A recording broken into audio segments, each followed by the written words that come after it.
Hello everybody, welcome to JLABTV. I'm JLAB and this is Football Manager 2017, the Unemployment Challenge.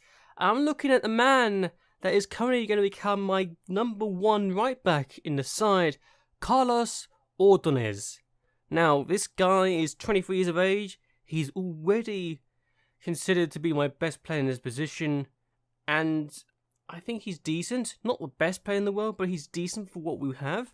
And he's currently apparently good enough to be a leading player in this division. He can still improve quite some distance, and I hope he does. I'll give him a chance in the first team, see what he can do here, and I hope that we can at least have a good time. And if we compare him to everyone else in this team in terms of these ratings, he's the better player by at least half a star, but that's not important. However, I'm actually going to compare him to Nelson Semedo, Semedo, who was the #1 player in this position, and yeah, quite a bit of distance in the wage department. He's earning £43,000 less than Semedo, who I'm thinking of selling on potentially this window or this next summer with all the defenders we have. But then again, we've got Warjo, Roberto, who's probably going to have to go as well. So yeah, Semedo will have 2 years left in his contract, as will Ordonez after this season, so I'll plan on giving Ordonez a contract anyway, sooner rather than later. And right now, it's not really much of a difference. In most of the mental departments, Semedo is the better player. The physical department, Ordonez is the best player. While in the technical department, they're even Stevens for the most part. Not the best players each way, but they're still decent for what they have, and it's difficult to really choose who the better player is in this position. But I will give Ordonez some time in the first team. I want to at least see what he can do in his position. I mean, his teamwork and work rate is really good. It's really useful for what I want from the side, and I hope he can do well.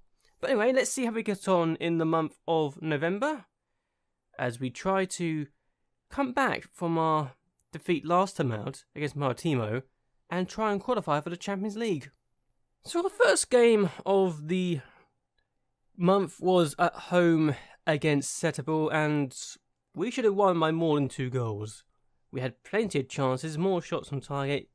Yes, we only had 8 shots on target and 11 off, but we should have done better. We had 2 penalties. One was missed by Chris, the other one was scored by Chris, and he scored another goal in open play, and that was just 6 minutes after he missed the penalty. So it tells me that we can get the chances to get the wins, but sometimes you have to wonder if we're really good enough for what we want to do. I'm having issues with team selection because Edison, he might start to complain soon if he doesn't get into Brazil's side because of the team, but at the same time, I don't think that I wouldn't be averse to selling him actually at this point, Edison. But either way, we're playing Diego Costa, and he's been decent to me so far, so I'm not complaining about that at all. Plus, he's actually in the Portugal side, which says a lot. So the next match that we played was at home again, this time in the Champions League against Copenhagen. This was much more straightforward than last time, to be honest with you, and we had more shots on target, but we didn't score as many goals as I'd hoped we would. But yeah, we did have an issue when Benavidez was actually injured. He's still injured, to be fair, as far as I'm aware, or I could be wrong with that. But he got injured in this match, so I had to take him off early, despite my reservation of bringing Miguel Leite on the field. But either way, we did well. I think the change I've made in my tactics has worked in my favour, and we look really good in this game. We should at least get 3rd place in this group now, I think. It's just a matter of making sure we do a good job, isn't it, really? So our next game was again at home, and again a 2-0 win. Chris getting a brace again, and this time it was against Liavia.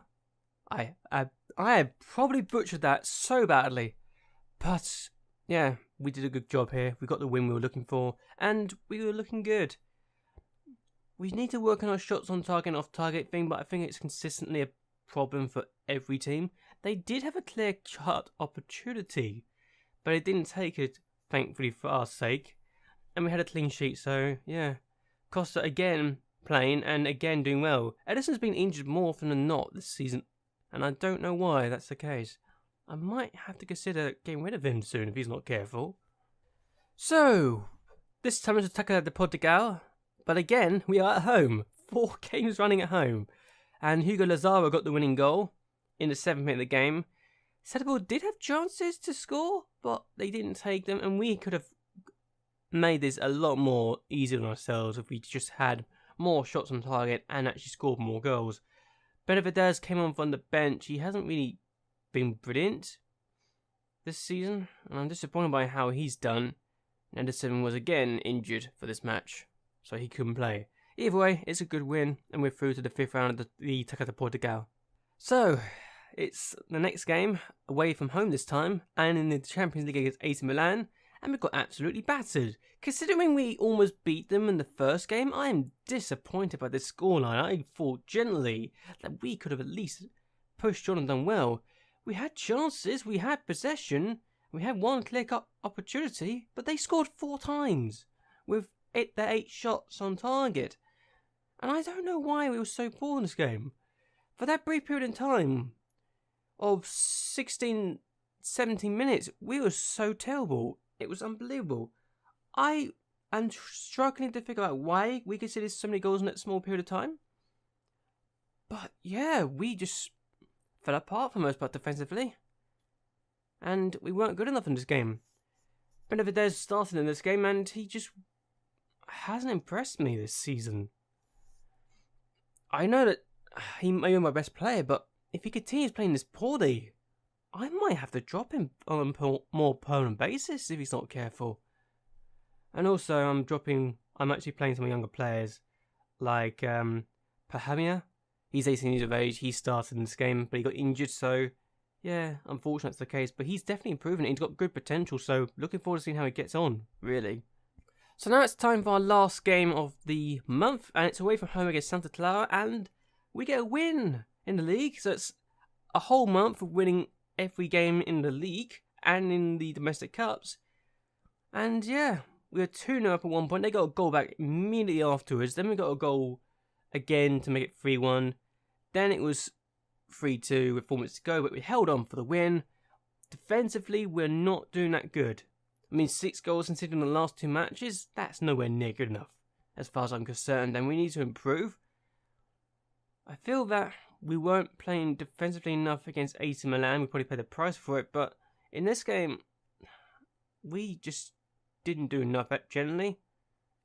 I just don't feel we are not good enough for my liking. I think I might leave this team at the end of the season if I'm not satisfied with how things are going, honestly. But that's just my personal opinion on the matter. So after 3 straight league wins this month, we are now back in the title hunt, but Maritimo, the team that beat us, topped the table. Now I'm slightly surprised by this, and if you look at our goals against, you can see why we are not in a higher position than we should be. And yeah, Maritimo first, Sporting Lisbon second, Porto third, Benfica fourth. I could be sacked if we don't improve on the league performances soon. I mean, yeah, we've won 4 of the last 5 matches, but that's still too many points dropped. For my liking, we shouldn't be losing that many games. And considering we are only 2 points off the top 2, well, it's just 2 points between the top 4 teams, and that's very interesting to say the least. But I want to be top of the table and running away with it. Because if you do that, there's less pressure on yourself, isn't there? I want to do what Porto did last year and win the league title by at least 10 or so points. I'd be disappointed if I didn't at this stage, considering we're expected to finish top of the table. So now we're now looking at the Champions League, and JLAB and Barcelona have already qualified, So we're now looking at the Champions League, and JLAB and Barcelona have already knocked out Monaco and Roma, much to my own surprise. And Manchester United could still finish in second, but they've guaranteed that they will be finishing in the top 2, I think, because they're winning against AC Milan. I could be wrong. I think it's a 2-1 win against AC Milan away from home that might have done it. And we face Manchester United next. Now, if we beat them, things could be interesting, but Milan have Copenhagen next. And Copenhagen beat AC Milan last time out, so I don't know what to expect here. I mean, we have the home game against Man United to think about, but can we beat Manchester United at home? And can we avoid? And can Copenhagen upset AC Milan again? That's my question. You got Chelsea and Ajax already through. Wolfsburg, to my surprise, are already almost looking like they're going to be bottom of their group. And they need to improve. Dortmund are already qualified as the group winners. Basel and Shakhtar Donetsk and Porto could still all go through, but I think Porto might be out at this point. But then they lost twice to Dortmund. They drawn against Basel and beaten Basel and lost to Basel. So it's only going to... Yeah, I think Porto might be out if they're not careful. Arsenal and Atletico Madrid are through. Hearts, I think, are pretty much guaranteed. They could still go out, actually. They really could still go out. But Dinamo got Arsenal. Hearts got Atletico Madrid. Paris Saint-Germain and Real Madrid are through. I think Sporting Lisbon are out because they just lost to Besiktas, and that's never a good sign. Juventus and Bayern Munich are through. First and second respectively. St Etienne and St Petersburg are going to try and fight out for the last place, but they play against each other next, so who knows, that could be interesting. Man City are already qualified as group winners. Napoli, Leverkusen and Red Bull Salzburg could all still go through, so that's interesting to say at least as well. Very interesting from my perspective. But I want to go through to the next round of the Champions League. I mean, we can't finish below Copenhagen because we have beaten them twice. It would be very surprising if we did get told, yeah, actually you can finish below Copenhagen, you've beaten them twice. But yeah, that's not going to happen. But anyway, I'm actually going to end this video here. I hope that you guys have enjoyed this video. I hope that you guys will like and share this video, and that you will subscribe to my channel. It really does help me out a lot. And so anyway, until next time, goodbye, and well, good night.